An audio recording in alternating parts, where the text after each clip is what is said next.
What is going on, New York Giant fans? Welcome back to another preview podcast episode. We are playing the Philadelphia Eagles this week. Of course, the Giants are home, and this is the Saquon Barkley revenge game. Hope you guys are doing well, keeping that blood pressure low. Hit the like button, comment, and subscribe. Turn on post notifications so you know when a live stream pops or video drops. Appreciate you coming back. Share this out. Do all of the good stuff. Share on podcast platforms. Show it to your friends, your family, your dog, your cat, that person you don't like at the gas station. So, the New York Giants have a Week 7, and this is like one of the first times. Now, I can't say it for certain because the Giants are 2-4 and the Eagles are still trying to fight it out, so it's more of a meaningful game for the Eagles, but the Giants are still in it to a sense. Now, I have to be objective about this and not insert my pessimism, my fanhood pessimism, really. But to say that, the Giants are still in this is one of the games in the last few years that the Giants have a chance of winning, objectively, to where, it's all, you're not winning a meaningless game, this, that, and the other thing. I think the last time the Giants actually played the Eagles and won in a meaningful game was 2020. That was in that fake COVID season. I just, when I look at baseball, when I look at basketball, when I look at football, I think COVID season, that was such a mush season, all things considered, especially when the winner of the division was 7-9. So, but going back to the season, that was the last time the Giants beat the Eagles in a meaningful game. Now, last year they beat the Eagles with Tyrod Taylor, the last game of the season. And in 2021, the Giants beat the Eagles with Joe Judge, his last win as a Giants head coach, but the Giants were pretty much really far out of it at that point. So, that's not really a meaningful win. Maybe it was for Sir Joe Judge, but at the end of the day, the Giants were out of the playoffs. I think that was maybe, their fourth win of the season when you consider everything around it. So, this game is big for the Giants. This game is big for the Eagles. It's a divisional game. Saquon Barkley's coming back. There's going to be interesting ways of defending Saquon Barkley. I know that a lot of people will say, we should boo Saquon Barkley. We should not boo Saquon Barkley. You guys do what you want to do. I'm going to watch this game with zero emotion once again. To me, Saquon Barkley made a business decision, and that's okay.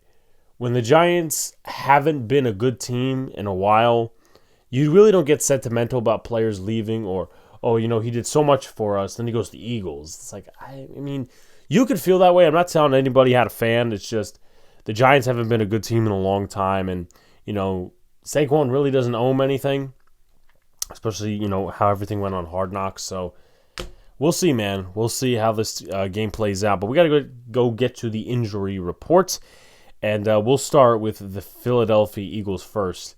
Eli Ricks is out with a groin injury.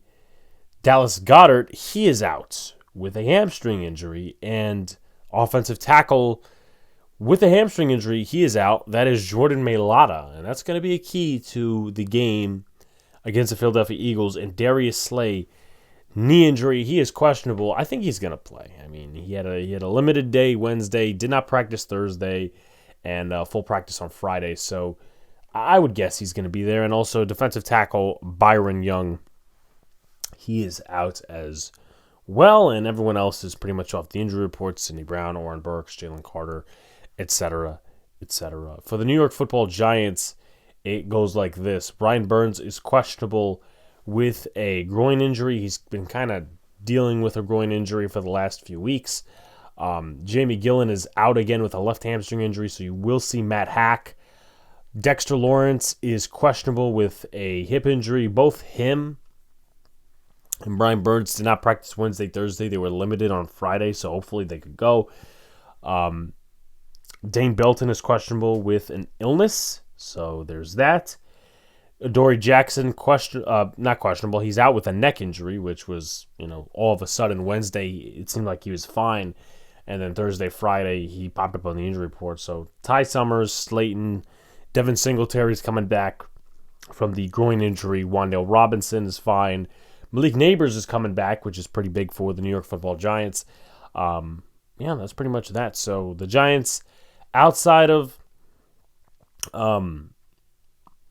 Dory Jackson have a fairly healthy roster, except for Jamie Gillen too, and the same could be said for the Eagles, except a little bit more damage. Well, actually, no. When you consider the Andrew Thomas injury, those are both big. That and Jordan Mailata both are big for each team because they're both left tackles, and they'll be going up against some good edges this week. I'd like to think the Giants have a better edge in Brian Burns, but let's go to the rankings. So the Eagles, they are 10th in total yards per game, 14th in the passing offense, 16th in rushing offense. I just want to make sure. I think they're actually 6th in rushing offense. I may have gotten that quickly wrong here, but let me take a look. The Philadelphia Eagles in rushing offense, boom, boom, boom. They are 6th, so that was a little thing by me. And then points per game, they haven't been great as an offense overall this year. They are 18th in points. Defensively, they could definitely be better with Vic Fangio. 20th in total yards per game, 21st in the NFL against the pass. They are 16th in the NFL against the run and 14th in points per game. 22nd in pass percentage, 16th in pass percentage on first down, 11th in run percentage, and 7th in run percentage on first down. They are 18th in blitz percentage, 26th in pressure percentage, and 24th in sacks. And, this doesn't really surprise me in some cases. It does surprise me, though, that you do have guys like Bryce Huff, maybe not him as much, but like Josh Sweat, he's kind of underperforming a little bit. Zach Bond is their second leading sacker. So, that surprised me. What doesn't surprise me is this laid-back approach by Vic Fangio. He's never really been a blitz-happy guy. When the Giants were evaluating the defensive coordinator vacancy, they had Fangio as an option, they had Wink as an option, and those two were pretty much polar opposites where they would pretty much sit and zone in Fangio's defense. You saw that last year with Miami, and Wink would pretty much just throw the fucking kitchen sink at you. So, those are the stats for the Philadelphia Eagles. As for the New York Football Giants, 20th in total yards per game, 18th in passing, 24th in rushing, 29th in points per game. Defensively, all top 15 stats. So you got to give credit, and you can't say anymore that, they didn't play a real offense or this and the other thing. They played the Cincinnati Bengals fairly well. 10th in total yards, 12th against the pass, 15th against the run, and 10th in points per game. 12th in pass percentage, 10th in pass percentage on first down, 21st in run percentage, 22nd in run percentage on first down, 14th in blitz percentage, 13th in pressure percentage, and first in sacks in the NFL for the second straight week. And I also add this, I didn't add it at the beginning of the show. If you're on YouTube, you're going to see it on your right-hand side, like usual, is unfortunately, I was not able to get an Eagle content creator on. Maybe there was like some sort of a miscommunication. But for the second straight week, it's just going to be running solo. Next week, who do we play? We play the Steelers. So I'm going to look to contact somebody in that neck of the woods. And we'll see what happens. So things to look for. Now this is probably our biggest segment when we get to all the nitty gritty stuff. Is let's start with the Giants offense against the Eagles defense. Dink and dunk Danny ? Now the Eagles play a very much laid back defense. This is Vic Fangio style. The flats are open. They cover deep. They give a lot of cushion. So there is room for Daniel Jones to dink and dunk. Now, here's the question. Lou Anarumo last week, I would argue, not so much, not Dan Quinn, but whoever the defensive coordinator is over in Dallas, Mike Zimmer.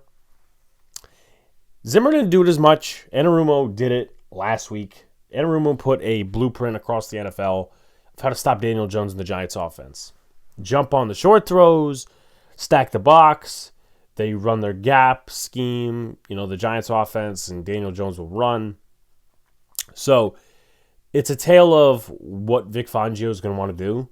He could play his traditional defense, and you could try to outscore the Giants. Now, the problem with that is, and of course we'll talk about the Eagles offense in a few minutes, is that the Eagles have not scored it.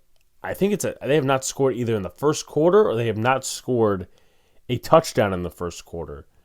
I'm going to say definitely they have not scored a touchdown in the first quarter. So I'm looking at the Green Bay game. They didn't score in the first quarter. The Eagles didn't score in the first quarter against the Falcons. Against the Bucks, they didn't score in the first quarter. Against the Saints, they didn't score in the first quarter. So they're looking to get on the board in the first quarter. I remember watching the Browns game last week, and they didn't get on the board in the first quarter. So I would like to think that they will get on the board in the first quarter because it just has, it seems poetic. Get on the board against the New York Football Giants the first quarter. Maybe it's a touchdown. Maybe it's a field goal. Maybe it's a safety. Who knows?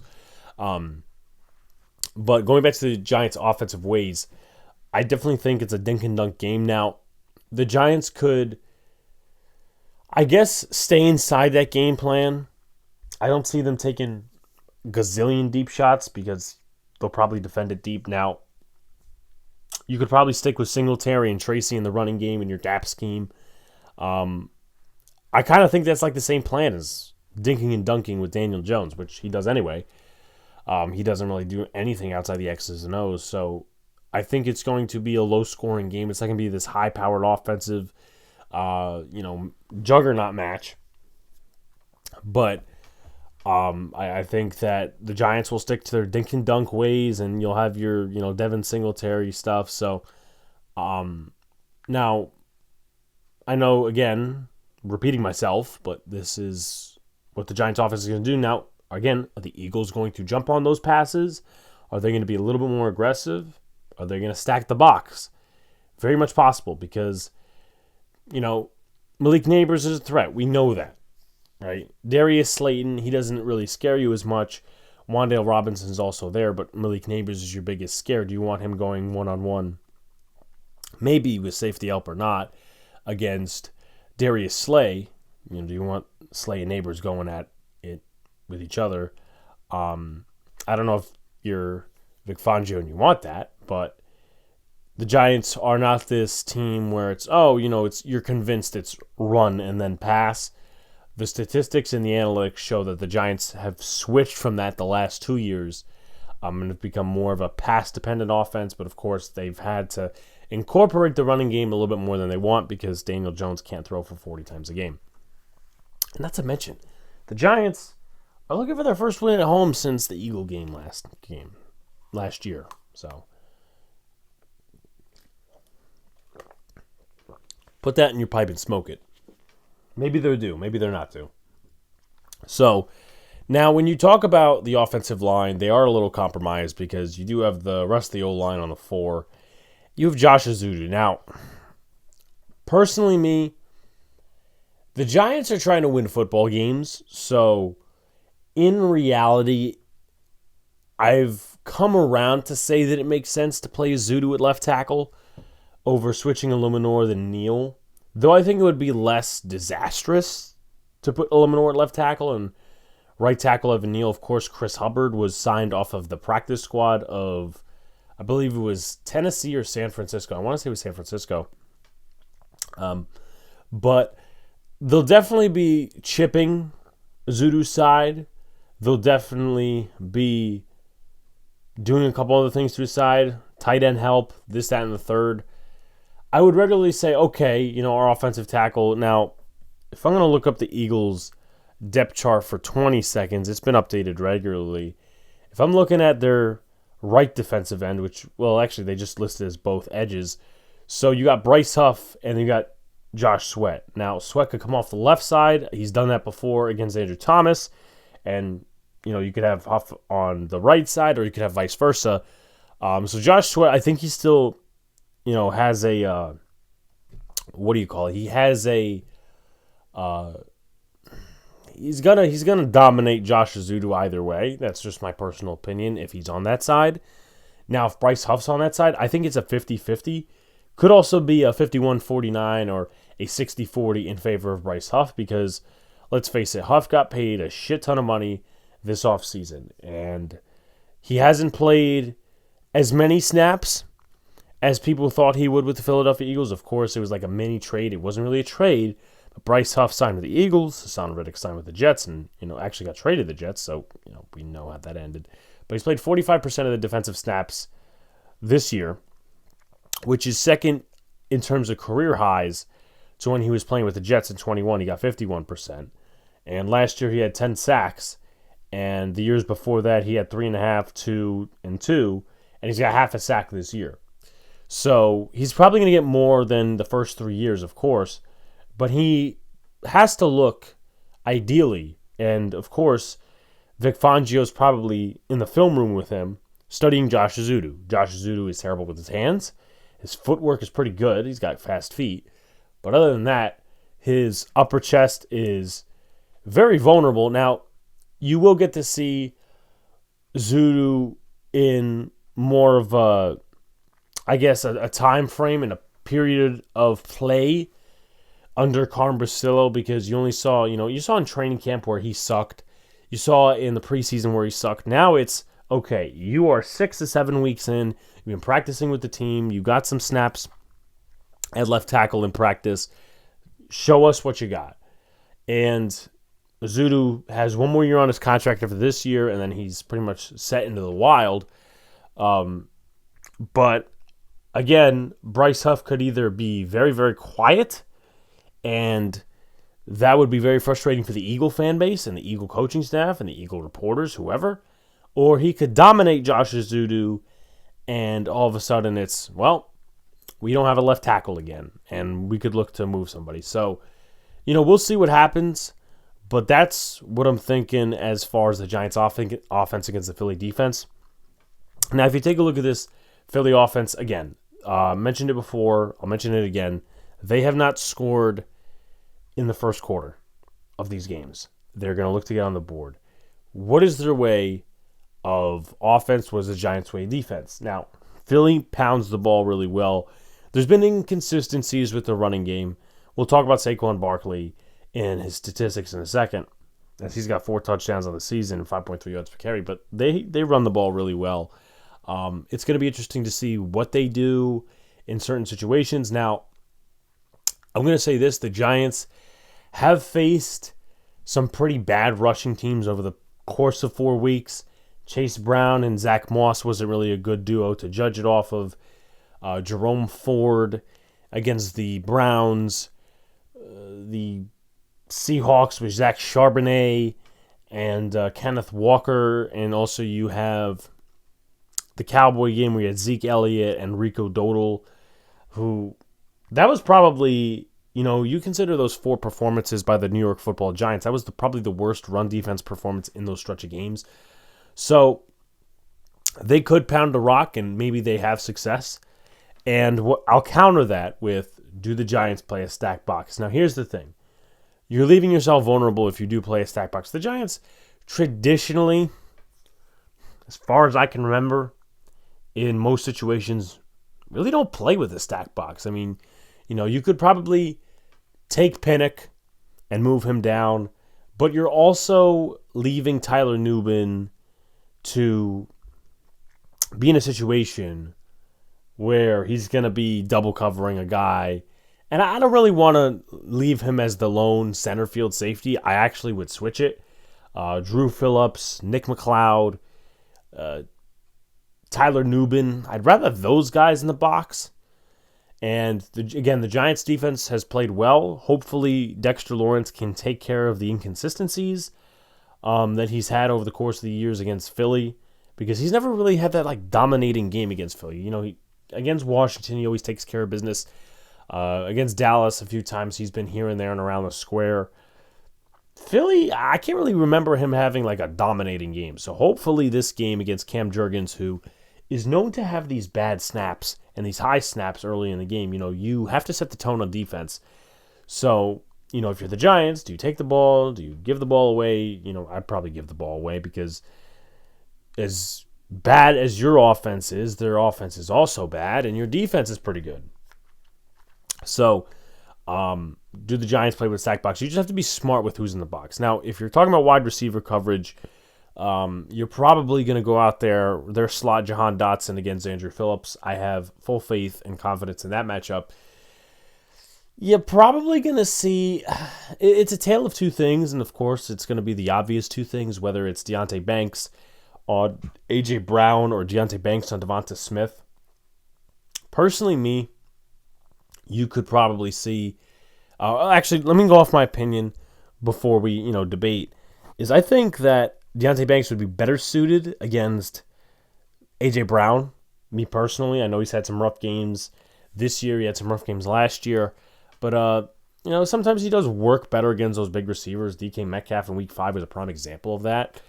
And he's not the greatest tackler, so if Devonta Smith is going off on the yards after catch game, you really don't want to put Deontay Banks in a position where he has to tackle and explosive play is given up. You really don't want to put him in that position. So you probably put Cordell Flott on Devonta Smith. I think I'm confident enough in Cordell Flott that he could take that battle himself. And then you could go ahead and, boom, Brown on Banks with safety help. Jason Pinnock or something along those lines. So that's what you could do. Now, moving to the trenches, we talked about it with Josh Azudu against Bryce Huff. I would like to think that the Giants are going to put Brian Burns on the left side, meaning the right side of the defense, the left side of the offensive line, against Fred Johnson. Fred Johnson has not been good over the course of his career. He was in Cincinnati. He was a starter for a little bit before they got Jonah Williams. He was in Houston, I think, or maybe I'm confusing him with a different player. Yeah, I'm confusing him with another Johnson. There was another Johnson offensive tackle. But he played for the Steelers. He played for the Bengals. He played a little bit for the Bucs. So he's been with the Eagles since 2022, which I really did not know, but you kind of don't know those things if Jordan Mailata is constantly healthy, and Mailata's been good. So you get Fred Johnson out there, and Brian Burns is coming off of a real good game against the Cincinnati Bengals. The game before that, he was creeping up a little bit. So this is a game where you expect Brian Burns to dominate. This is a game where you expect him to be there against the run. Against the pass, you expect him to, pressure Jalen Hurts. Now, again, as far as the Giants' defensive philosophy goes, I was talking about stacking the box in not pass ways, but run ways. Do you want to blitz Jalen Hurts? I know in the past, the blitz has gotten him in trouble, right? We saw that in the last few years against Wink, where sometimes he felt vulnerable. And that one game against Patrick Graham, I know that was 3 years ago, but it was the last. I remember going to that game. It was the last Giants win with Joe Judge, and Jalen Hurts threw 3 interceptions. He threw one to Darnay, I think. He threw one to Xavier McKinney, and he threw one to somebody else. Can't remember who he threw it to right now, but nonetheless, that's okay. So Burns, again, he's gonna need a big game. Dexter Lawrence has 7 sacks. Pinnock 3, Ojulari 3, Brian Burns 3. The Giants, the expectation at least should be the Giants get 2 to 3 sacks this game. If they don't, I come away very, very disappointed. But, we could talk about, Ojulari may not win against Lane Johnson, or you might not have some interior rush. You might have some double team stuff or whatever. Dexter Lawrence has got to find his way. Brian Burns has got to find his way. I think this is still more of a vulnerable spot than the Cincinnati O-line, because the Cincinnati O-line, at least they were average. With Mailata in, I would say, okay, the Giants have a tougher battle. But, I don't know, I still, I take out Mailata and I put in Fred Johnson, and I think the dynamic changes, and of course the Cam Jurgens thing of, the high snaps. So, if you're the Giants on defense, I would say double cover A.J. Brown with Deontay in a safety. Let Flott play his game. He's been playing really well as of late. Stack the box when you can, because Saquon Barkley doesn't do well versus stacked boxes. And Brian Burns or Ojulari, but preferably Brian Burns. Go off on Fred Johnson and maybe go with the flow of the game, right? The Giants, they're not high in blitz percentage. They're 14th. If you are able, on the defensive side of the ball, to get pressure with 4, you stay there, right? And your defense is covering well. The back end's covering well. But if your back end's covering well and your front is kind of struggling to get sacks, sense of pressure. Or you sense maybe on 1 or 2 snaps that Hurts is vulnerable against the blitz, I'd go ahead and say, hey, we're going to send pressure on 3rd down, this, and this. You just got to be smart about it. And I trust Shane Bowen. He's turned a corner for me, so congrats to him on that. Now, offensively for stat-wise, we got Jalen Hurts. This season, 67.5 completion percentage, which I think is very good. 1,194 yards. Total of 238.8 yards per game, which is about right in the Jalen Hurts area. 6 touchdowns, 4 INTs, 14 sacks. And there are games with Jalen Hurts that he looks really, really good, like the quarterback they paid him to be. There's also games that he looks really, really bad. And I think they had a game like that earlier this season. I think it was the Bucs where everybody kept calling him overrated or this, that, and the other thing. So you could probably, make your conclusions and draw your conclusions about what the Giants are going to do to him. But Jalen Hurts, those are the stats for him on the season. Now in the running game, he's got 2 touchdowns, 2 rushes for over 20 yards, about 39.2 rushing yards per game. So you add that up, 38, 39.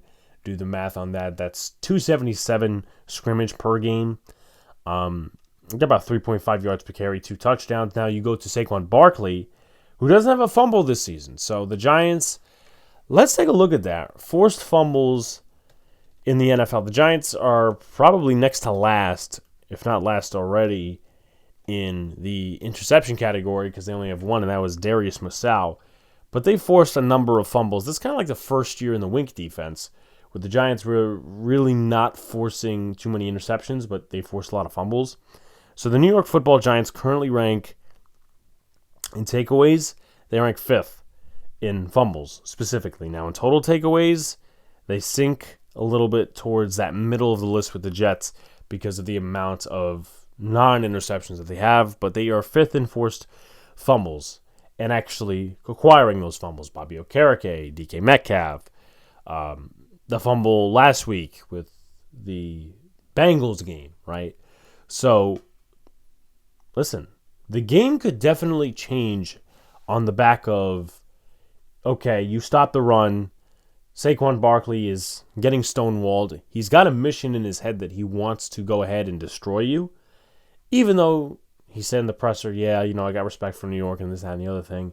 We know he wants to kill New York. Listen, I don't have a problem with that. He's a silent assassin. But if you start stonewalling him against the run, and maybe he's not a guy that fumbles a ton, but maybe there's that one play where he's just careless with the ball, and you see a guy like Micah McFadden push that shit out. That could change the complexion of the game, right? That could put the Giants in a very favorable situation, right? Favorable situation, and the Eagles have to come from behind, and you're kind of one-dimensional. Now, if they were down 7-0, I don't think they would be entirely one-dimensional because they would make their adjustments on defense, and Hurts could run with the ball, and they could do the passing game all over again. But if it is 10-0 and you force Hurts to be one-dimensional and you get some pressure, then you start talking about getting closer to a win. Now, you take a look at the receiving core. Devonta Smith, 2 touchdowns this season. A.J. Brown, he's got 2 touchdowns this season. Smith, 303 yards on 24 catches, 12.6 yards per catch. Dallas Goedert's not playing, so not really relevant to mention him, but they do get the ball mostly again to Smith and Brown. Not much to Saquon Barkley. Calcaterra is the 4th leading receiver. Don't know that you'll see him a ton. He's got 8 catches on the season for 123 yards. And Barkley, he's got 1 receiving touchdown, 92 yards, 14 catches in the receiving game, so not much there. But if you're the Giants defense, again, let Smith and Brown be covered well and let anyone else beat you. Not for a huge amount, but it just shows that they have to diversify their offense. It's kind of the same thing if you flip it in the Giants' perspective. With looking at the offense, Daniel Jones only throws to Wan'Dale Robinson and Malik Neighbors. Occasionally, Darius Slayton, you could fickle and filter in there. But Hurts is a better quarterback. There's no doubt about that. But I'm just mentioning points. Now, as far as their offensive line goes, I'll start with their left guard, being Landon Dickerson. Of course, they stole him from us a couple of years ago, if you guys remember that. The Giants were going to pick him, and they took him in think it was 2021.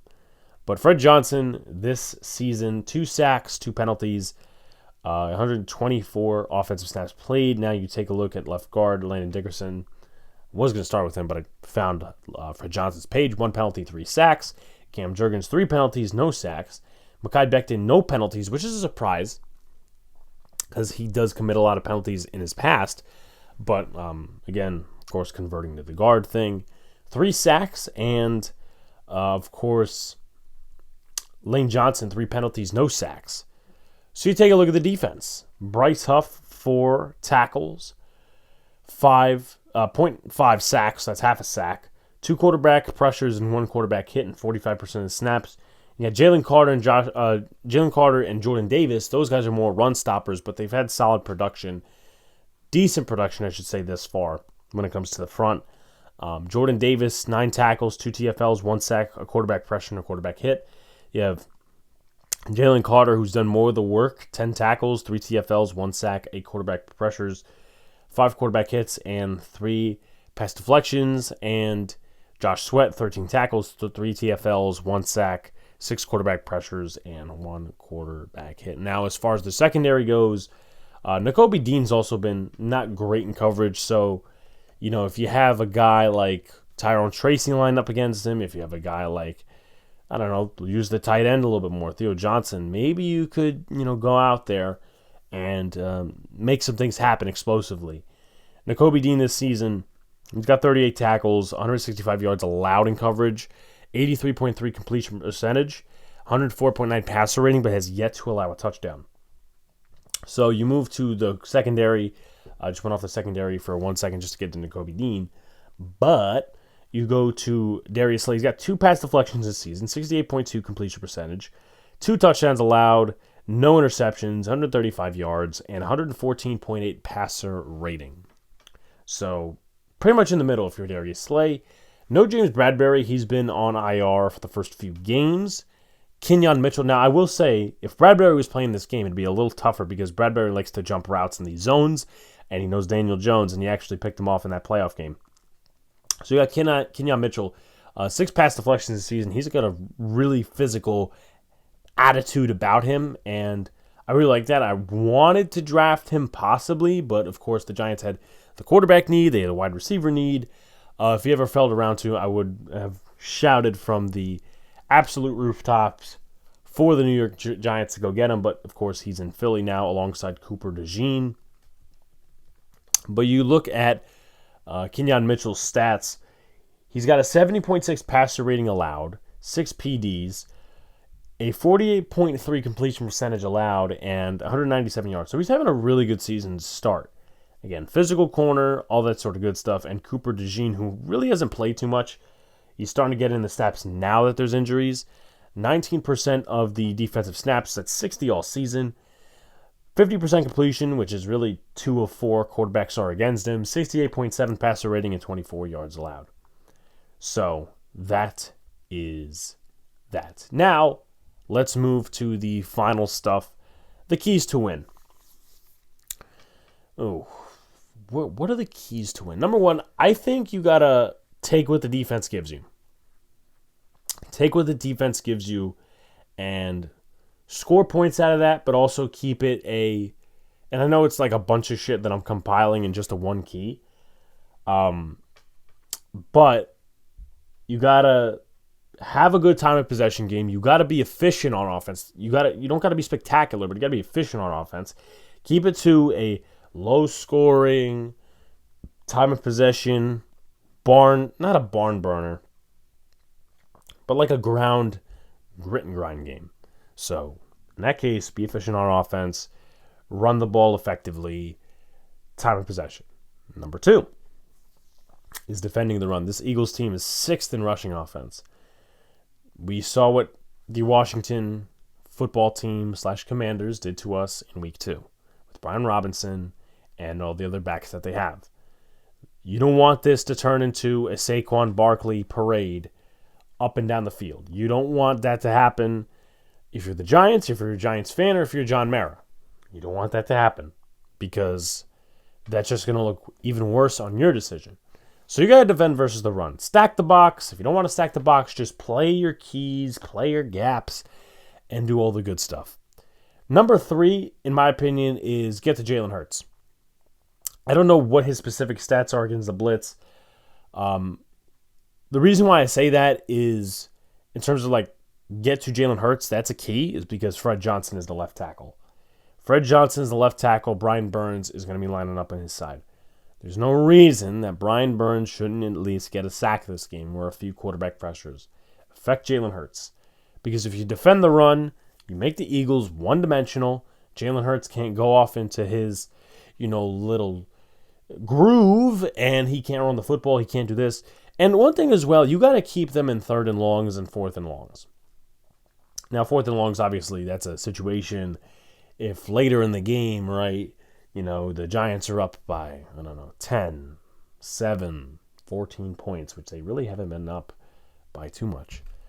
But, they have the tush push. The Giants really haven't stopped the tush push.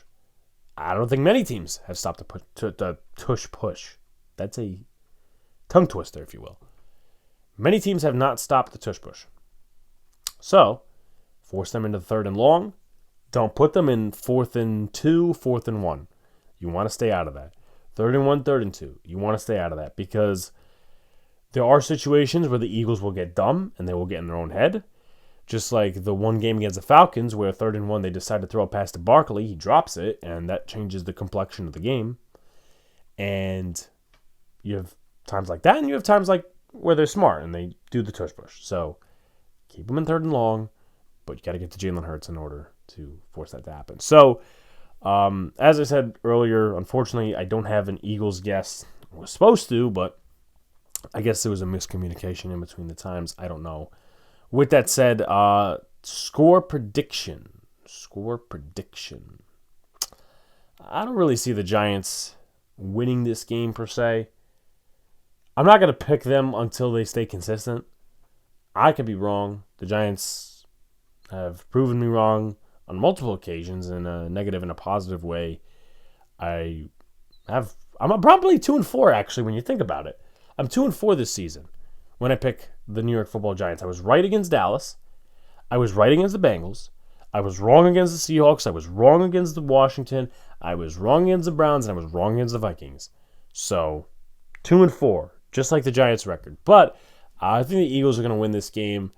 I could definitely see the Giants pulling this off and getting everybody back into that groovy grind of like, yeah, the season's still back on. Let me go and say that the Eagles are going to win this. It's not going to be high scoring. I'm going to go 20. Let's go 20-14. Is